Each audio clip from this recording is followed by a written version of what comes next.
क्रांती news, आवाज सर्वसामान्यांचा। यवतमाळ खून प्रकरणाचा 24 तासात उलगडा, पती पत्नी अटकेत। यवतमाळ लाडखेड पोलीस ठाणे हद्दीतील वाघापूर शेतशिवारात सापडलेल्या खून प्रकरणाचा स्थानिक गुन्हे शाखेने अवघ्या 24 तासात उलगडा केलाय। या प्रकरणात पती पत्नीला अटक करण्यात आली। 15 मार्च रोजी सकाळी वाघापूर परिसरात एका अनोळखी पुरुषाचा मृतदेह दगडाने ठेचून व चाकूने भोसकून ठार केल्याच्या अवस्थेत आढळला होता। तपासात मृताची ओळख आतिश सुभाषराव देशमुख, वय 36, राहणार गोविंदनगर, यवतमाळ अशी पटली।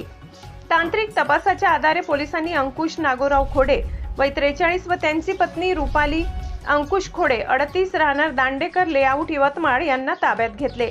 चौकशीत त्यांनी गुन्ह्याची कबुली दिली। मृतकाचे रुपाली खोडे हिच्याशी जुने संबंध होते आणि तो वारंवार त्रास देत असल्यामुळे दोघांनी संगनमत करून 14 मार्च रोजी त्याचा खून केल्याचे समोर आले। दोन्ही आरोपींना अटक करून पुढील तपास लाडखेड पोलीस करत आहेत। महाराष्ट्र क्रांती न्यूज साठी यवतमाळ तालुका प्रतिनिधी प्रमोद मेटांगे। अशाच नवनवीन बातम्या पाहण्यासाठी आमच्या महाराष्ट्र क्रांती न्यूज या YouTube चॅनलला लाईक करा, सबस्क्राईब करा आणि बेल आयकॉनला प्रेस करा।